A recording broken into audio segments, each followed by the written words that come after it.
Every confession begins the same way, with a secret, a regret, or a truth someone wishes they could take back. Tonight, you'll hear one of them. This is Confessions After Midnight. My dead wife sent me a photo 3 years after she died.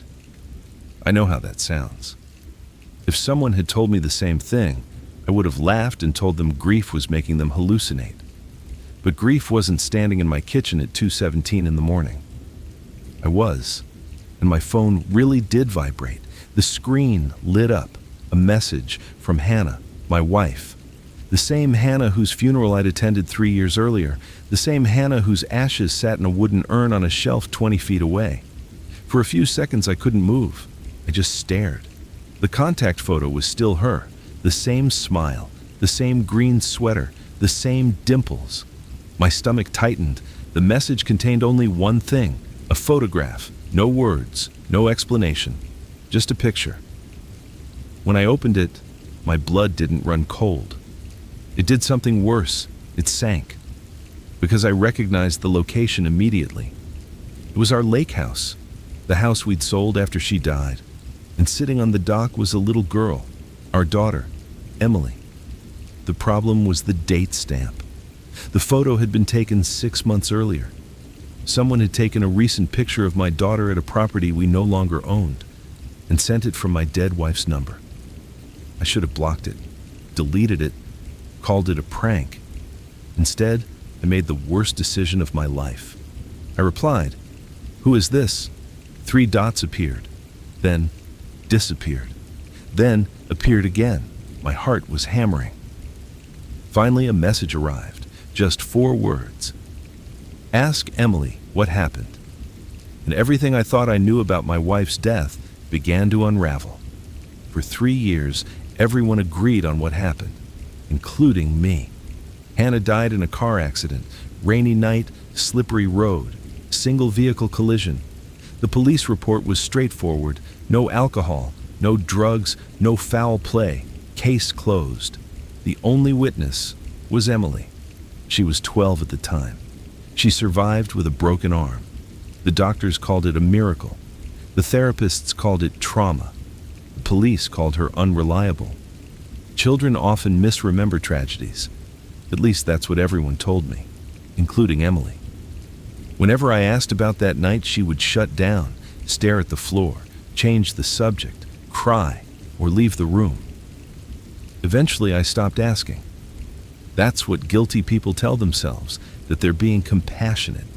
Looking back, I wasn't protecting Emily. I was protecting myself, because deep down, I already knew something wasn't right. I just didn't want to know what. The next morning, I drove to Emily's apartment. She was 19 now, college student, quiet, smart. Nothing like the fearless kid she used to be. When she opened the door and saw me standing there, her smile vanished. The second she saw my face, she knew, and that terrified me, because I hadn't said a word yet. "Did something happen?" She asked it immediately. Not hello, not good morning, not how are you. Did something happen? I felt my stomach twist. I showed her the photo. Every color drained from her face. Then I showed her the message. Ask Emily what happened. She nearly dropped the phone. And that's when I realized something. Emily wasn't confused. She was scared, genuinely terrified. She sat down slowly, like her legs no longer worked. "Where did you get this?" I told her. She stared at the screen, then whispered something so quietly I almost missed it. No, not confusion, recognition, no. As if she already knew exactly what this meant. I asked her who could have sent it. She didn't answer. Instead, she asked a question, one that changed everything. "Dad, do you still think it was an accident?" The room became very quiet. And for the first time in 3 years, I wasn't sure. For a long moment, neither of us spoke. Emily sat frozen on the edge of her couch. Her hands were shaking, not slightly, violently. The kind of shaking you get when your body remembers something your mind has spent years trying to bury. I finally broke the silence. "What happened that night?" Her eyes immediately filled with tears. Not sadness, fear, pure fear. The same fear I'd seen in her hospital room 3 years ago. The same fear I'd ignored. She looked away.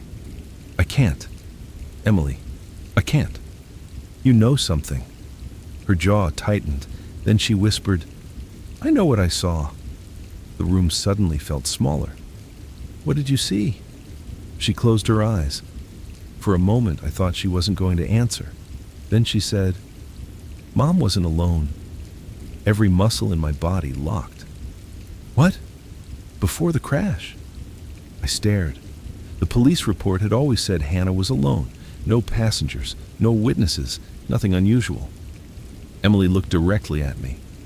There was someone else in the car. The statement hit me like a punch because it made no sense. If there had been another passenger, where had they gone? The crash scene had been thoroughly investigated. The vehicle had been destroyed. Emergency responders documented everything. There was no second victim, no missing person, no evidence, nothing. I asked her if she was sure. She nodded, immediately, no hesitation. I heard them arguing. When? Before the crash. My heart started racing. What were they arguing about? Emily swallowed hard. I don't know. Try. I was sleeping. She rubbed her forehead. I woke up because they were yelling. Who was yelling? Mom. That answer shocked me. Hannah wasn't a yeller. In 12 years of marriage, I'd seen her truly angry maybe twice. Emily continued. She kept saying no. I felt cold. No to what? I don't know. Who was the other person? She looked down, then gave the answer I least expected. I never saw their face. A terrible feeling began forming in my stomach. Because if she never saw their face, how did she know someone was there? Emily answered before I could ask. I heard their voice. A pause. Then, and I knew them. The next few days became an obsession. I couldn't eat, couldn't sleep, couldn't think about anything else. Someone had been with Hannah, someone Emily recognized, someone who apparently vanished from existence after the crash. The police files suddenly felt incomplete, so I requested everything: reports, evidence logs, witness statements, photographs, audio records, everything. Most of it told me nothing new. Until I found a file that shouldn't have existed, an archived voicemail, marked unrelated, never investigated, never followed up, never mentioned again. The timestamp was from the afternoon Hannah died, 6 hours before the crash. My hands were trembling when I pressed play. At first there was only static, then Hannah's voice, breathing hard, walking, nervous. Then she spoke. Mark, if you're hearing this, I couldn't tell you in person. My stomach dropped. Mark! Me! She had left it for me. But I'd never received it, never heard it, never even known it existed.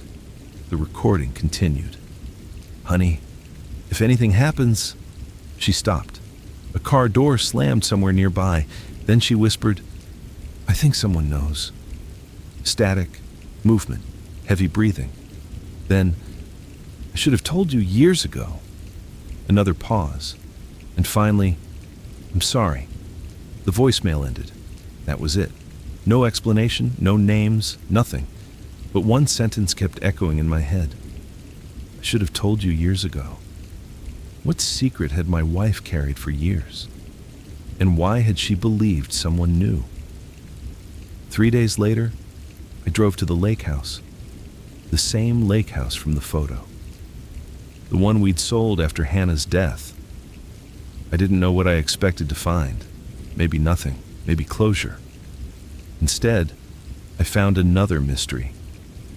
The new owners weren't home, but the dock was visible from the road, the exact dock in the photograph. I parked, walked down the shoreline, compared the image to reality.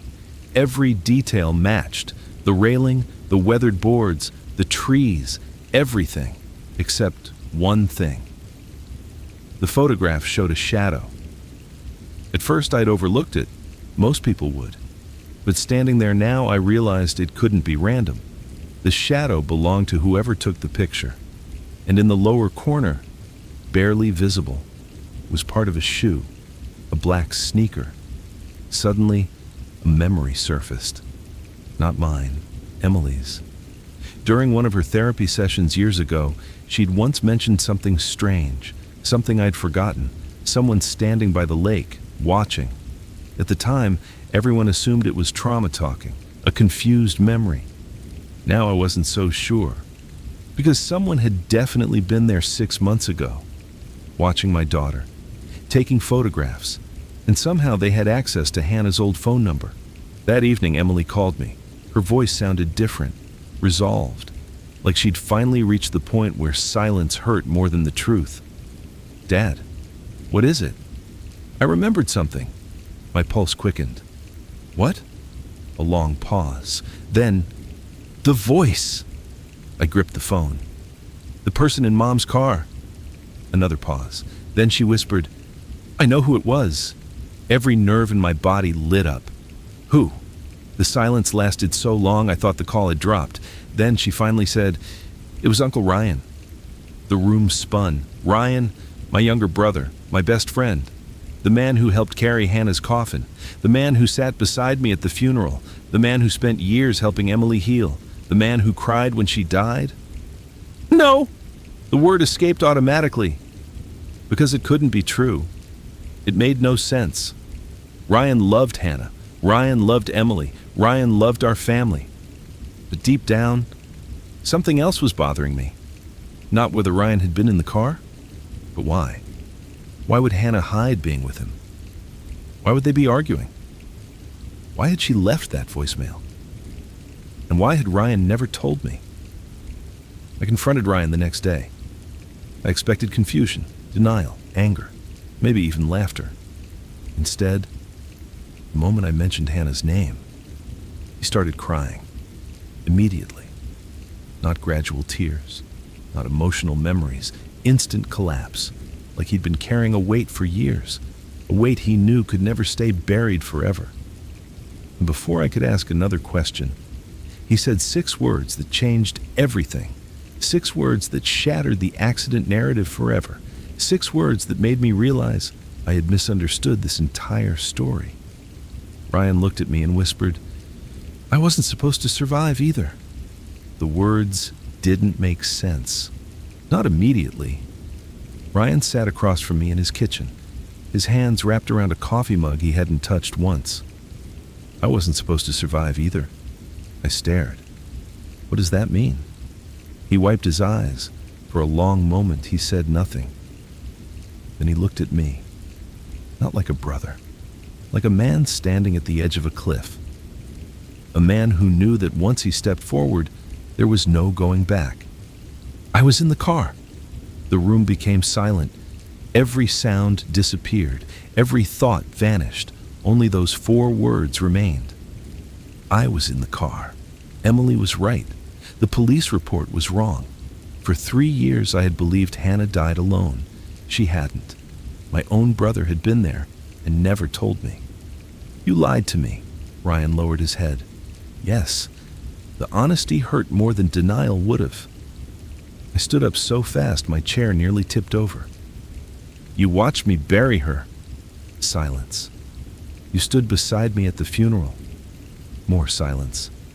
"You watched me spend 3 years wondering if I could have saved her." His eyes filled with tears. "I know. You know." My voice cracked. The anger wasn't normal anger. It was betrayal. The kind that rewrites your memories. Suddenly, every family dinner felt fake.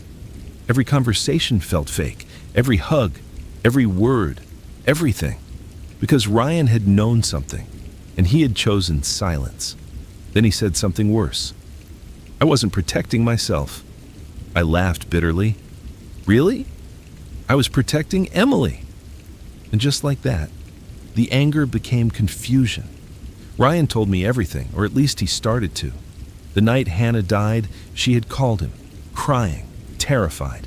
She asked him to meet her immediately. No explanations, no details, just urgency. He found her parked near a gas station outside town, Emily asleep in the back seat, Hannah shaking, barely able to talk. Ryan said she'd been terrified for weeks, looking over her shoulder, checking locks repeatedly, jumping whenever her phone rang.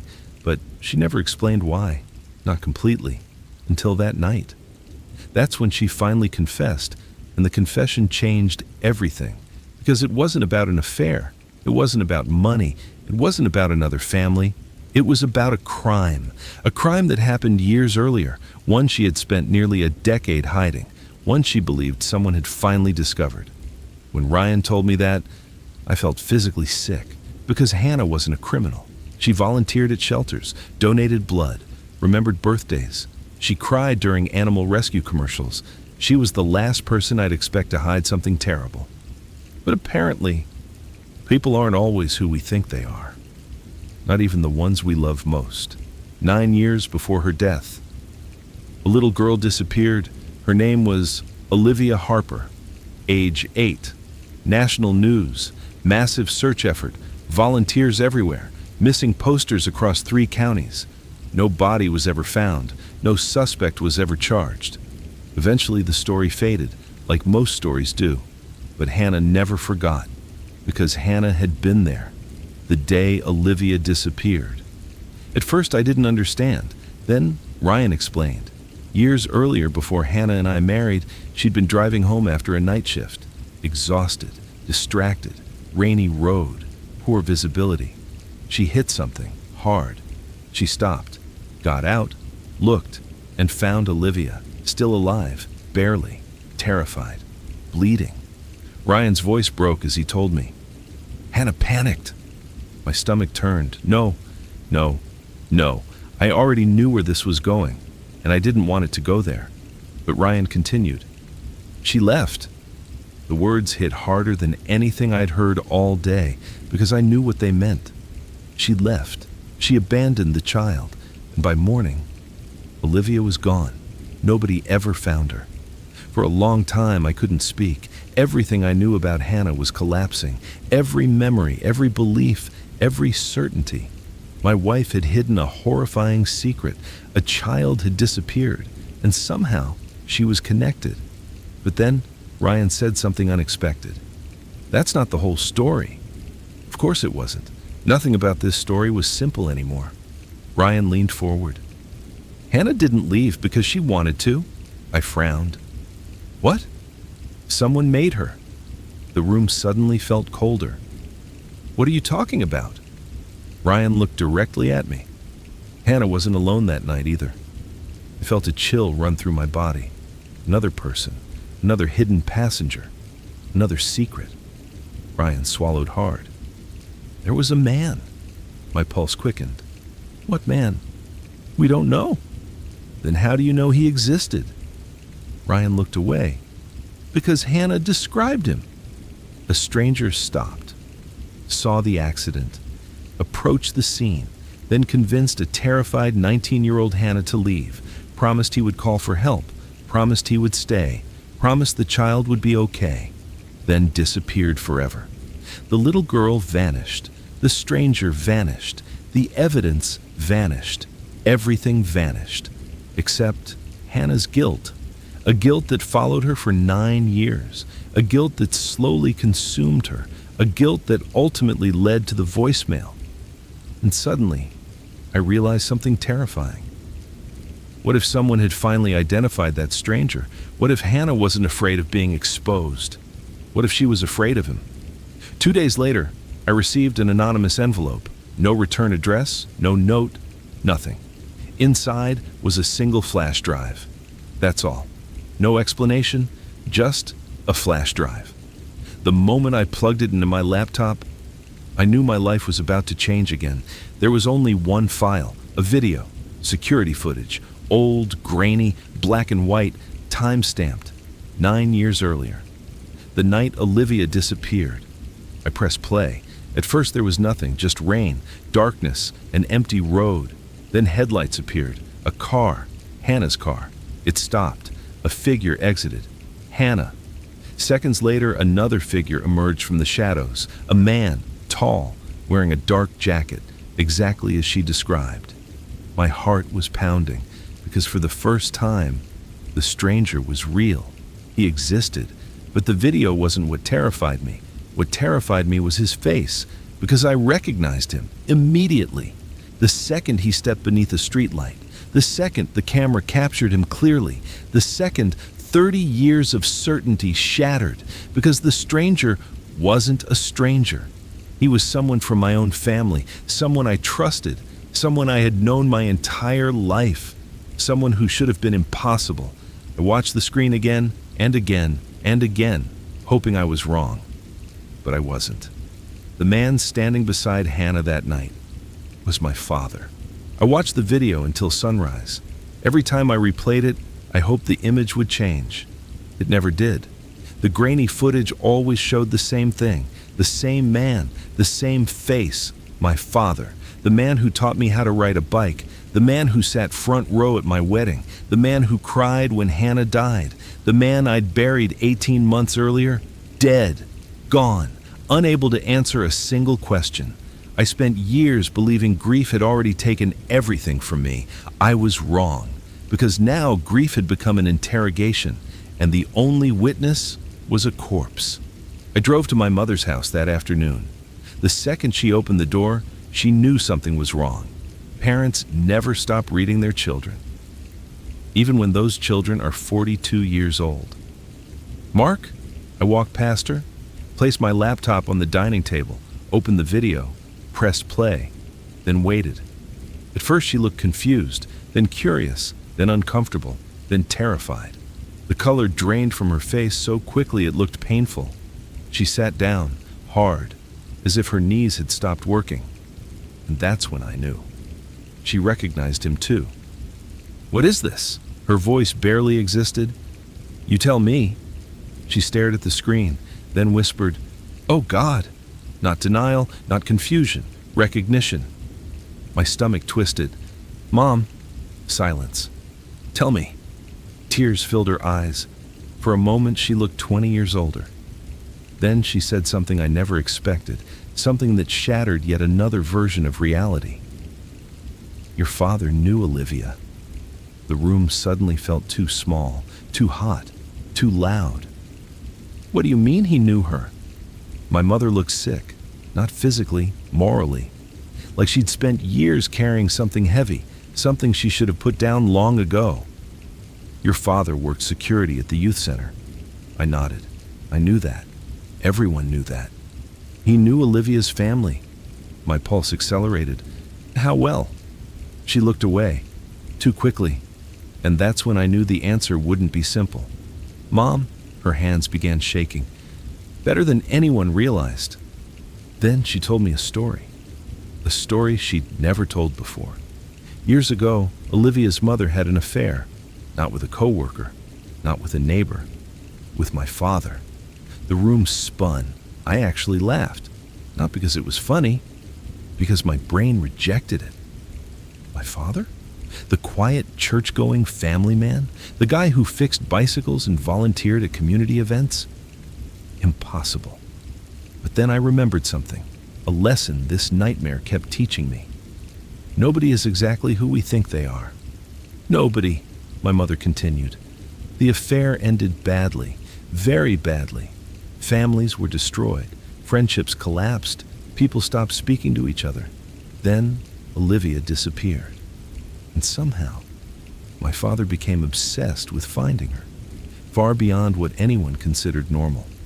He joined search parties, organized volunteers, spent months investigating, long after everyone else gave up.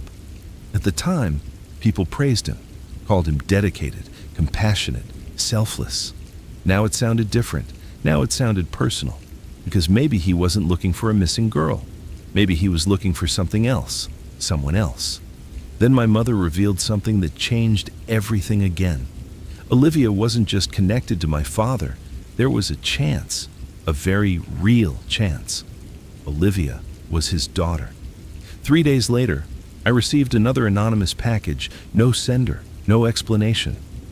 Inside was a sealed envelope, yellowed with age, addressed in Hannah's handwriting. My hands started shaking, because the date was from 1 week before her death. She'd written it shortly before the crash, shortly before the voicemail. Shortly before everything collapsed, I opened it. Inside was a letter, just 2 pages. The first line hit me harder than anything I'd read so far. Mark, if you're reading this, then I waited too long. I kept reading. Hannah described the accident, the rain, the panic, the stranger, everything. But one paragraph stood out. One paragraph changed everything. The man didn't convince me to leave. I stopped breathing. Because that's exactly what she'd told Ryan, the story he'd repeated, the version we'd all believed. I continued reading. He threatened me. The room went silent. He knew my name. He knew where I lived. He knew things he shouldn't have known. My chest tightened. He told me if I called the police, my family would suffer. The paper trembled in my hands. I was 19. I was terrified, and I made the worst decision of my life. Then came the sentence that detonated everything. I learned his identity 6 months ago. I froze. 6 months before her death. She found out who the stranger was. The man she'd feared for 9 years. The man she'd believed ruined her life. The man from the video. My father. The final page referenced something else. A recording. Hidden, protected. Insurance, she called it. Evidence, proof. The instructions led me to an old cloud account, one she'd apparently maintained in secret for years. Inside was a single audio file, 32 minutes long, recorded 3 weeks before her death. I pressed play. At first there was only silence, then Hannah's voice. And another voice, male, older, calm, familiar, my father's. My hands went numb. Because this wasn't speculation anymore. This wasn't theory. This was proof. They had met, face to face. The conversation started normally, then deteriorated, quickly, violently, emotionally. Hannah accused him of threatening her years ago. He denied it. She accused him of following her. He denied it. She accused him of knowing what happened to Olivia. Long silence, no denial. Then he said something strange, something that didn't make sense, at least not yet. You never understood what happened to that girl. Hannah demanded answers. He refused. She threatened to expose him. He laughed, actually laughed. Then he said 7 words, 7 words that made my stomach drop. Olivia isn't who you think she is. The recording ended moments later. No explanation, no clarification, nothing. Just another mystery, another wound, another question. And for the first time, I began wondering if Olivia's disappearance wasn't the mystery at all. Maybe the real mystery was Olivia herself. That night, Emily called, crying, barely able to speak. I drove to her apartment immediately. When she opened the door, I knew something was wrong. Not fear, not grief, guilt, deep guilt, the kind that corrodes a person from the inside. She sat across from me, hands trembling, eyes red. And then she said something that made my heart stop. Dad, there's something I never told anyone. The room became silent. Not Mom. Silence. Not Grandma. Silence. Not Ryan. Then she looked directly at me and whispered, I knew who was sending the messages. My stomach dropped. What? Tears streamed down her face. I knew. How? She closed her eyes, like she was reliving a nightmare. Then she said, because I met them. For a moment I couldn't speak. The words hung between us, heavy, impossible, dangerous. Emily stared at the floor. I didn't know who they were at first. My pulse hammered. Start from the beginning. 6 months earlier, the same time the photograph had supposedly been taken at the lake house, Emily had received a message from an unknown number. No threats, no demands, just a simple question. Do you want to know why your mother died? She thought it was a cruel prank. At first. Then the sender attached a photograph. A photograph nobody outside the family should have possessed. A photo of Hannah. Taken the week before the crash, Emily replied.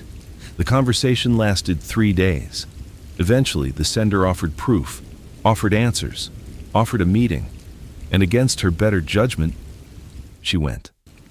"Who was it?" I asked. My voice barely worked. Emily looked up. Tears filled her eyes. Then she answered, "Olivia."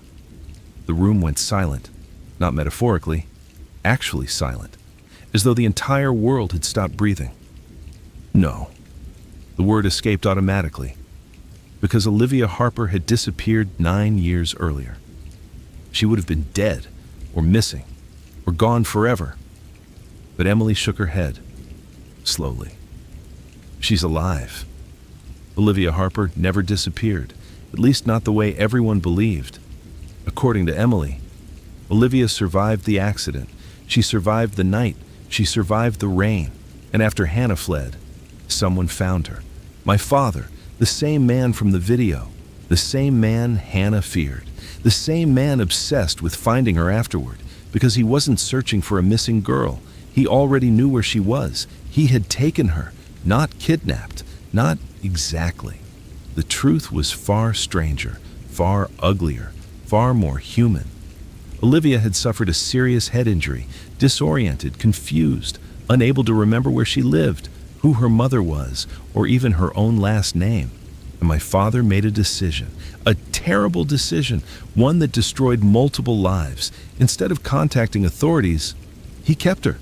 Not because he wanted money, not because he wanted control, not because he wanted to hurt her, because he genuinely believed she was his daughter.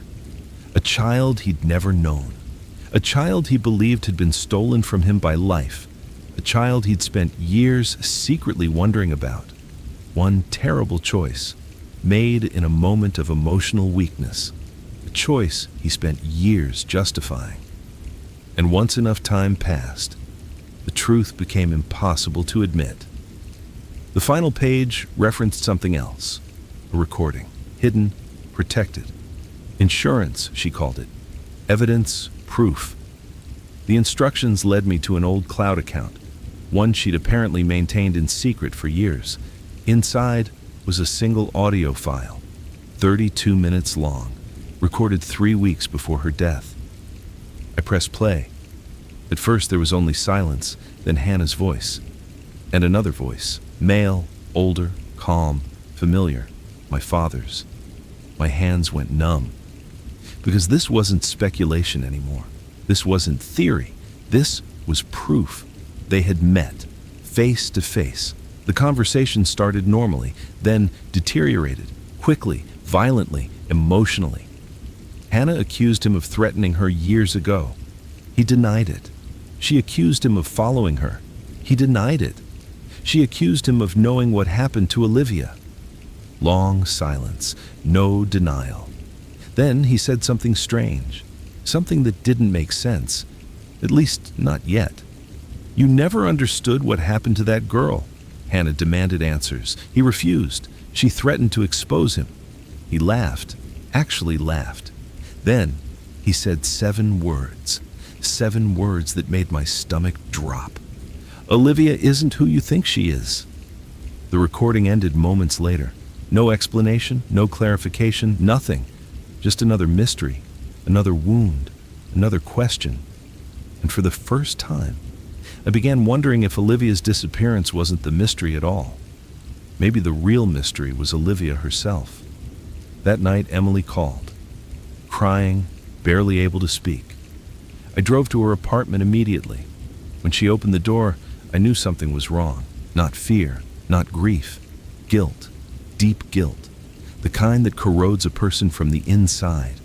She sat across from me, hands trembling, eyes red. And then she said something that made my heart stop. "Dad, there's something I never told anyone." The room became silent. "Not Mom." Silence. "Not Grandma." Silence. "Not Ryan." Then she looked directly at me and whispered, "I knew who was sending the messages." My stomach dropped. "What?" Tears streamed down her face. "I knew." "How?" She closed her eyes, like she was reliving a nightmare. Then she said, "Because I met them." For a moment I couldn't speak. The words hung between us, heavy, impossible, dangerous. Emily stared at the floor. I didn't know who they were at first. My pulse hammered. Start from the beginning. 6 months earlier, the same time the photograph had supposedly been taken at the lake house, Emily had received a message from an unknown number. No threats, no demands, just a simple question. Do you want to know why your mother died? She thought it was a cruel prank. At first. Then the sender attached a photograph. A photograph nobody outside the family should have possessed. A photo of Hannah. Taken the week before the crash, Emily replied. The conversation lasted 3 days. Eventually, the sender offered proof, offered answers, offered a meeting, and against her better judgment, she went. Who was it? I asked. My voice barely worked. Emily looked up. Tears filled her eyes. Then she answered. Olivia. The room went silent, not metaphorically, actually silent, as though the entire world had stopped breathing. No. The word escaped automatically, because Olivia Harper had disappeared 9 years earlier. She would have been dead, or missing, or gone forever. But Emily shook her head, slowly. She's alive. Olivia Harper never disappeared, at least not the way everyone believed. According to Emily, Olivia survived the accident. She survived the night. She survived the rain. And after Hannah fled, someone found her. My father, the same man from the video, the same man Hannah feared, the same man obsessed with finding her afterward, because he wasn't searching for a missing girl. He already knew where she was. He had taken her, not kidnapped, not exactly. The truth was far stranger, far uglier, far more human. Olivia had suffered a serious head injury, disoriented, confused, unable to remember where she lived, who her mother was, or even her own last name. And my father made a decision, a terrible decision, one that destroyed multiple lives. Instead of contacting authorities, he kept her. Not because he wanted money, not because he wanted control, not because he wanted to hurt her, because he genuinely believed she was his daughter. A child he'd never known. A child he believed had been stolen from him by life. A child he'd spent years secretly wondering about. One terrible choice, made in a moment of emotional weakness. A choice he spent years justifying. And once enough time passed, the truth became impossible to admit. 2 months later, I visited Hannah's grave, alone. The sun was setting. The cemetery was quiet, the kind of quiet that feels alive. I sat beside the headstone for hours, maybe longer, thinking about guilt, about forgiveness, about impossible choices, about how a single second can divide a life into before and after. Eventually I stood, prepared to leave. Then I noticed something. A small envelope resting against the stone. Fresh. New. Someone had been there recently. My hands trembled as I picked it up. The handwriting wasn't Hannah's, wasn't Emily's. It belonged to Olivia. The front simply read, "For Dad." Not Mark, not Mr. Dawson. Dad. I never opened it. Maybe someday I will. Maybe I won't. Because some questions finally have answers, and some answers finally deserve silence. The last time I visited Hannah's grave, the envelope was still there, waiting, beside an unopened birthday card, beside a life built from mistakes, beside a woman who spent years carrying guilt she could never escape. And every time I think about opening it, I remember something. The dead don't always haunt us. Sometimes it's the living. Some secrets die with the people who keep them. Others survive, waiting years for someone to uncover the truth. If tonight's confession stayed with you, let me know in the comments. What would you have done? Would you have made the same choice? Or would you have chosen differently? I read as many comments as I can, and some of the most powerful stories come from this community. And if you're new here, subscribe to Confessions After Midnight for more true-to-life confessions, hidden secrets, family betrayals, shocking revelations, and stories that stay with you long after the screen goes dark. Because somewhere, right now, Someone is carrying a secret they haven't told a soul, and one day, that secret may become a confession. This has been Confessions After Midnight, where every secret has a story, and every story leaves a scar. Good night, and be careful what you bury.